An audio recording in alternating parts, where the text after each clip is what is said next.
ابھی ڈیٹ نہیں دے سکے. آپ تینوں نے جو کام کیا سر وہ یقیناً. اور سر یہ ایک طرف کی میں بات کروں نا, دوسری طرف ہماری سائڈ پہ جب ہم شاید کیل میں تھے تو ہمارے سی ایم صاحب اور ان کی کوئی کابینہ کے لوگ کسی میٹنگ میں تھے, اور میٹنگ سے براہ راست انہوں نے کال کی.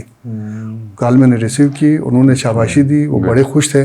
انہوں نے کہا یہ بڑا کام آپ نے کیا ہے. ہماری روایت ہے کوئی بھی اچھا کام کرے اس کو اپریشیٹ کریں, حوصلہ افزائی کریں. تو اس سے اندازہ یہ ہوتا ہے کہ دونوں طرف کی حکومتیں جو ہیں وہ اس کے اوپر فوکس ہیں اور وہ چاہتے ہیں کہ یہ کچھ ہو جائے. یہ بٹ صاحب مجھے تھوڑا بتا دیں کہ بلتستان کی سیاست ٹھیک ٹریک پہ چل رہی ہے؟ سر میں اگر دیکھیں نا ایز اے جرنلسٹ جب ہم بات کرتے ہیں تو ہمیں سچ بولنا پڑتا ہے, اور سچ یہ ہے کہ ہماری جو پبلک ہے بلتستان کی عوام اپنے منتخب کردہ نمائندوں سے خوش نہیں, اچھا مطمئن نہیں. اچھا اگر ایک جملے میں سم آف کر رہے ہیں تو اب یہ ہے, اب اس کی بہت ساری وجوہات ہیں, بس یہ کافی ہے, یہ اتنا کافی ہے. وہ مطمئن نہیں ہے, جو سمجھ آتی ہے نا اگلے بندے کو سمجھ آتی ہے.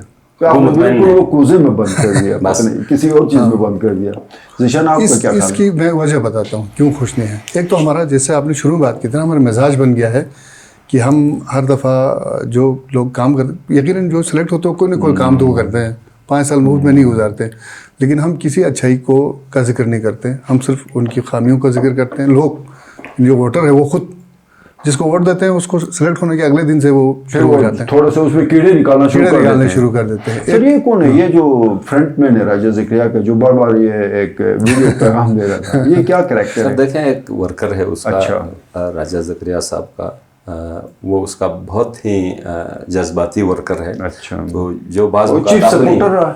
ہاں چیف سپورٹر ہے, بہت اچھا ورکر ہے, اور بعض اوقات ظاہر انسان ہے تو اوقات پوری نہیں ہوتی ہے تو ایگریسو ہو جاتا ہے, اور کچھ لوگ تھوڑا سا سنبھال کے رکھتے ہیں اپنے جذبات کو. کچھ لوگ جو ہے میری طرح کے جو ہوتے ہیں وہ اوپنلی بول دیتے ہیں. وہ زیادہ بہتر ہے, ہاں وہ ایک ورکر ہے, میرا خیال میں اس سے زیادہ کوئی اس کے پیچھے کہانی نہیں ہے. اچھا جو میں بات کر رہا تھا نا, میں وجہ جو بتا رہا تھا اس کی سب سے بڑی وجہ سر یہ جو ہمارے نمائندے ہیں وہ سلیکٹ ہونے کے بعد شاید اپنے آپ کو سرکاری سمجھنا شروع کر دیتے ہیں. وہ عوامی نہیں رہتے ہیں, وہ کسی پبلک ایشو میں کھڑے نہیں ہوتے. دیکھیں یادگار نہیں اور سکردو کا جو ایشو تھا اس میں تو آپ بھی آئے تھے, مجھے تو کوئی منسٹر کوئی ایم ایل اے کوئی یا ان کی رائے کا پبلک میں احترام کوئی دیکھا آپ نے؟ نہیں کہیں پہ نہیں ہے نا. اس سے بڑا مسئلہ میرے خیال میں سکردو اور اس ایریا میں نہیں تھا, کہیں نہیں تھے, کوئی نہیں تھا. دیکھنا اتنا برننگ اور سینسٹیو ایشو کسی بھی ایشو میں دیکھنا, یادگار چوک کے اوپر لوگ اگر اکٹھے ہوتے ہیں, آج ہوتے ہیں اگر بجلی کے اوپر, تو جو سلیکٹ نہیں ہے وہ تو آ جاتے ہیں, جو اس وقت اسمبلی میں نہیں ہے, جو اسمبلی میں ہے وہ نہیں آتے. کیا وہ عوامی نہیں ہے؟ اختیار اور اقتدار کے بعد بندہ تھوڑا چینج ہو جاتے ہیں, ایک دم چینج ہو جاتے ہیں. اچھی تبدیلیاں کیوں نہیں آتی؟ یہی رونا ہے. اسی لیے دیکھیں 5 سال بعد انہوں نے پھر لڑنا ہے, وہ صحافت کا بتائیں.